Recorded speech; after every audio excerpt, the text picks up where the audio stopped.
Hi there, this is Professor Eric Steinhardt. Let's read some Nietzsche together.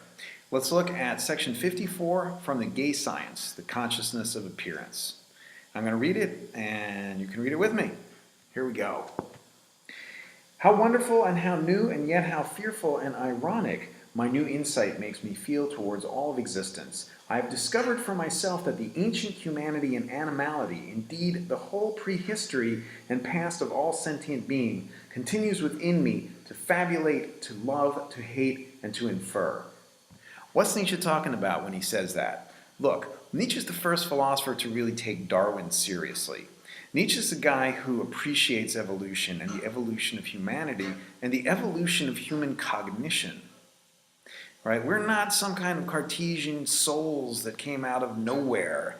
We are minds and brains that evolved on this earth, and our brains came from monkey brains, from ape brains, from dinosaur brains, reptile brains, bird brain, whatever, every kind of brain. These old brains, our entire evolutionary heritage, leaves its trace and mark in our brains. Our brains weren't adapted or designed to find truth, were they? You know, the reptiles, the bacteria, everything continues to act and to live and function in our brains. This raises deep philosophical worries about whether or not the human brain can discover what's true. But something else is worrying Nietzsche. Here's what he says next. I suddenly awoke in the middle of this dream, but only to the consciousness that I'm dreaming, and that I must go on dreaming, lest I perish, as a sleepwalker has to go on dreaming in order to avoid falling down.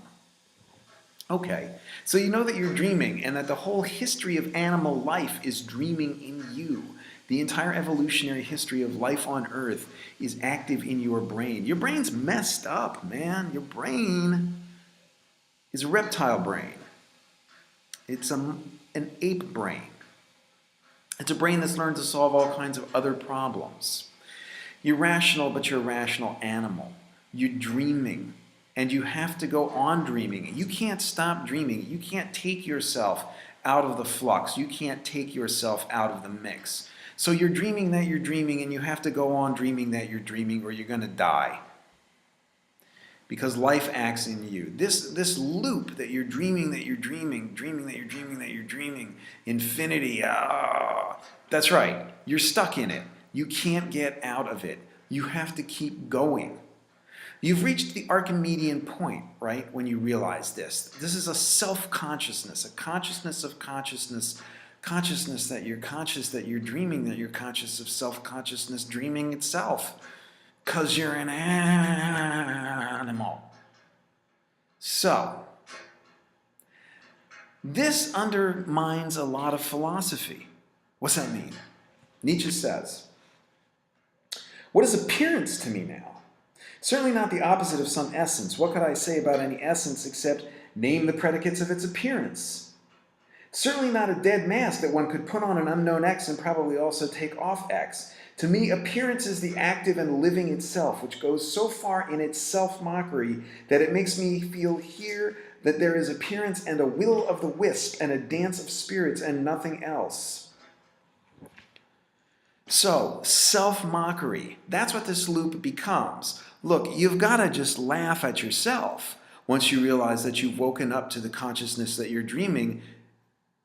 You woke up, then you're waking up as a dream? That's funny. It's also kind of terrifying. So this will of the wisp, you can't escape it. Everything is an appearance. It's appearances reflecting and representing other appearances. Mirrors within mirrors. Images within images. And you know what that's going to take us to? To beauty, to art.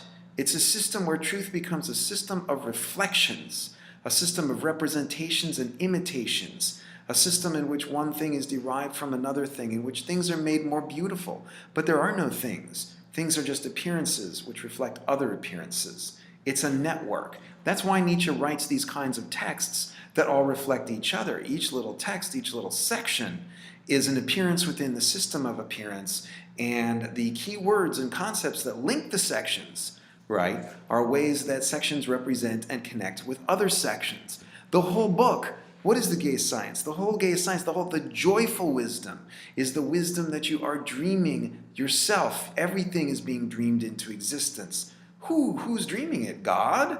No, God is dead. There is no God. The dream dreams itself, man. Yeah. Wait, is that just a bunch of hippie shit? No. It gets strange, and it gets strange in very intensely logical ways. Nietzsche's going to develop a kind of logic of perspectivism. A lot of this should remind you of Leibniz. Mirrors within mirrors, perspectives within perspectives. I'm going to do the next part of this section in the next video. Stay tuned.